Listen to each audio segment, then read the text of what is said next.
We've been focusing on get element by ID, but if you remember from last week, there are other ways that you can target elements, and you can use get elements by tag name, get elements by class, or query selector all.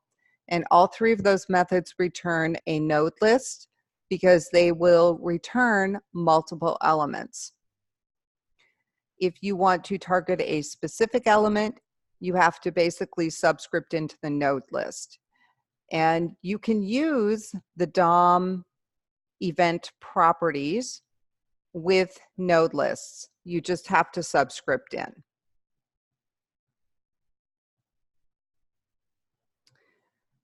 And the first example we are going to look at is looking at get elements by tag name.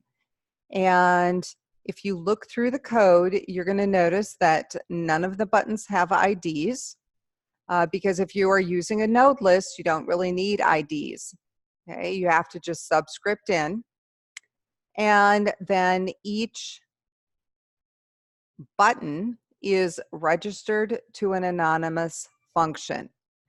So here we've got the first button, and I know it's the first button because it has a subscript of 0. We got the second button and the third button. And we're dealing with anonymous functions because the functions do not have names. And you can tell basically what the buttons do. We've got change background, change text, and change button color. So we're doing the document.get elements by tag name. We only have 3 buttons. So if they click the first one, we're going to end up changing the background color. If they click the second one, we are going to be changing the text color. And these are affecting the body element, so it's basically your entire page. The third one is targeting a button. So we're looking at the third and last button, and if they click on that, it's the color of the third and last button that we are going to change. And the way we're changing color is the same as the previous example. We are calling a random function, sending it 255, and then we will be retrieving a random number between 1 and 255.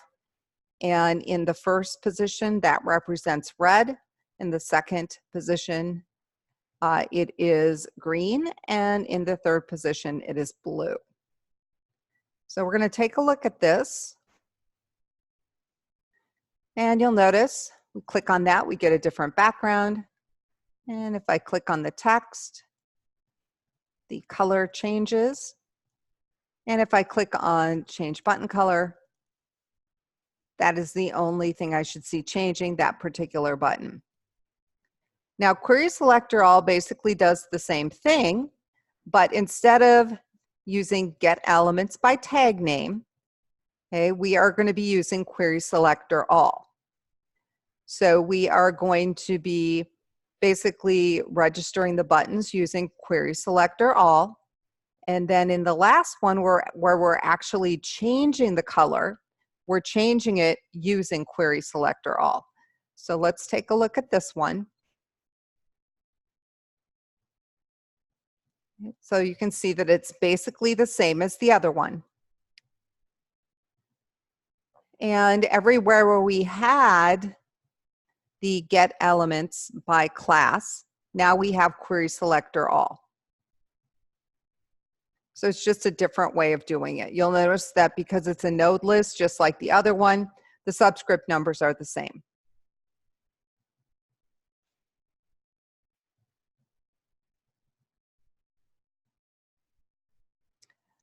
Node lists are probably not the best practice for coding events because, as you know, pages change. If we were to insert a couple buttons before change button color, then our code isn't going to work because our code is looking at position 2. And that's kind of a problem if we add buttons before it. So it's not the most flexible way of coding events. A better way to do it is to use an event listener and an event handler. So an event listener is used to connect the event that is occurring to the HTML element. So we would be connecting, clicking or double clicking or moving the mouse over to a specific element. Advantages of using the add event listener method would be you can have multiple event handlers. And not only that, but you can have many event handlers of the same type. So if you wanted multiple click events, for example, you could do that. You can add event listeners to any DOM object, not only HTML elements. So example of a DOM object would be the window. So you can add event handlers to all of the elements on your page, okay, plus any other DOM object. The add event listener method does make it easier to control how the event reacts to bubbling. And so what that means is an event happens in some nested code, and that event, the ripple effects kind of bubble up through your code.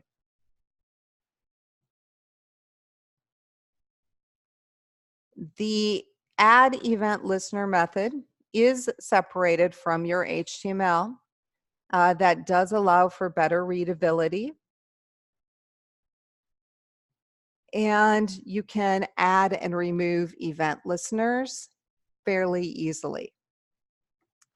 So using an event listener is really a two-step process. You have to define the listener, and when you define it, you're actually connecting the listener to an event function. And then you define the function.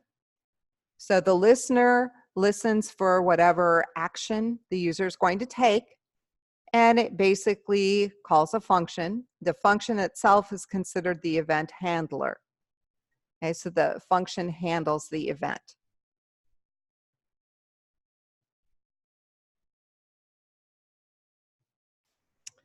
So when you create a listener, it registers the event and it binds the event to the handler. So basically what that means is it indicates what type of event is going to occur. I mean, are you looking for clicking? Are you looking for double clicking? Are you looking for mouse over? What is the event? And then when the event happens, what function are you going to use to handle it? Okay, so that's what it means when it says register the event and it binds the event to the handler. The handler is the function.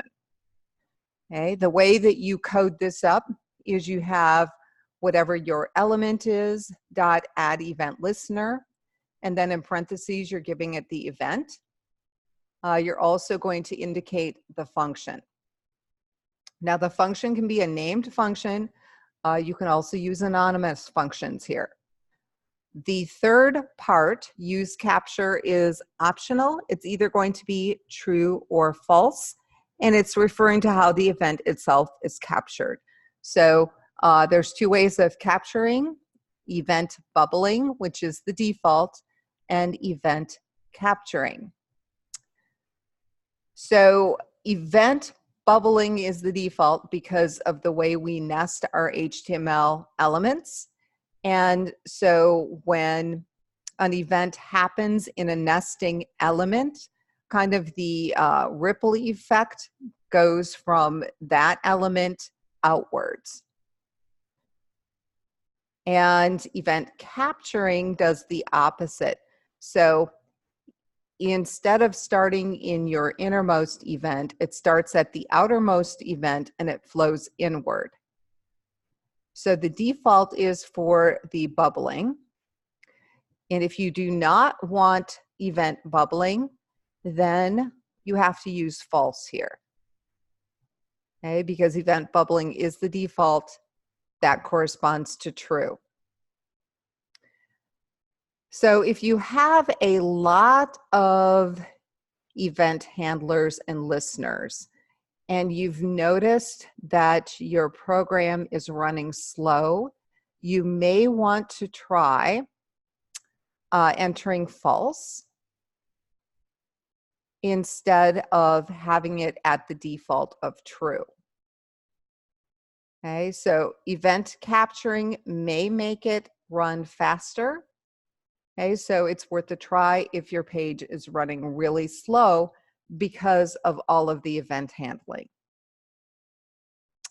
And we mentioned element is document.getElement by ID, or document get elements by tag name with the subscript, or query selector all with the subscript. And the event is whatever event is occurring. Now, for the mouse events, you do not use on in front of the event. So it's either click or mouse over or double click. You don't say on click. So you just remove the O and the N. So here would be an example of using get element by ID. And you can see that click is what we're listening for. And then when that occurs, we would call change text. And that brings me to another little pesky detail that you have to remember. So not only do you not use the on portion of the event, when you code the function, you do not put a left and a right parenthesis after it. Okay, so those are two things you're going to have to remember about using event listeners.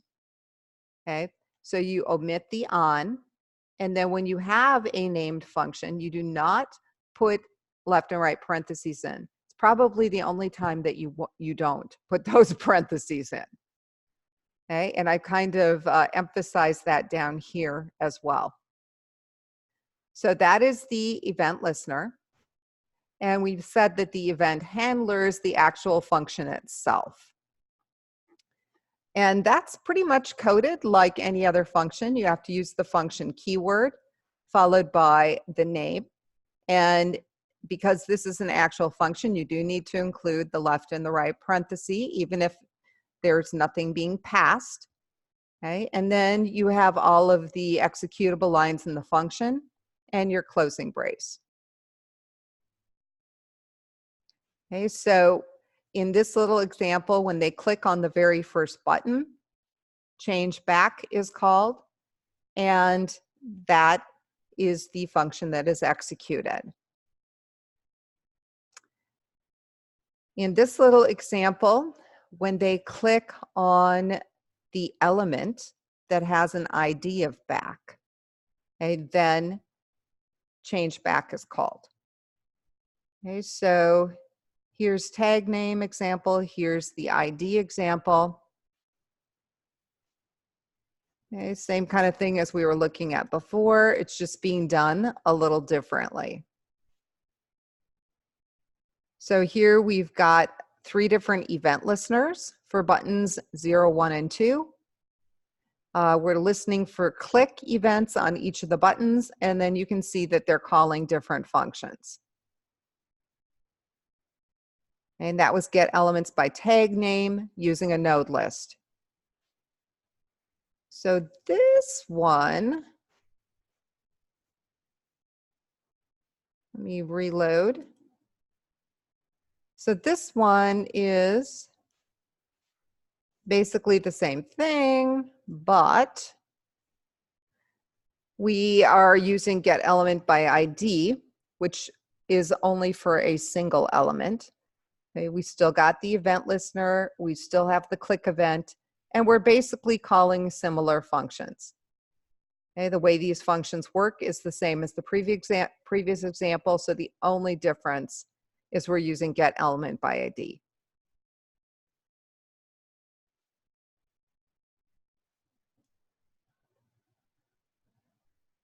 So that example showed name functions, but I did mention that you can use anonymous functions.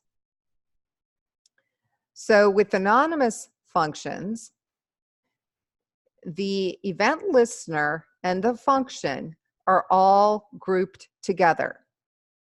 So we've got document.getElementById back, .add event listener, and we're listening for a click. And then instead of having the name of the function here, we've got the entire anonymous function definition. So what you're looking at is the anonymous function itself. All of the lines in the code for the function are included here. Okay, so we have our opening left parenthesis with click and a comma. Then we have the entire function.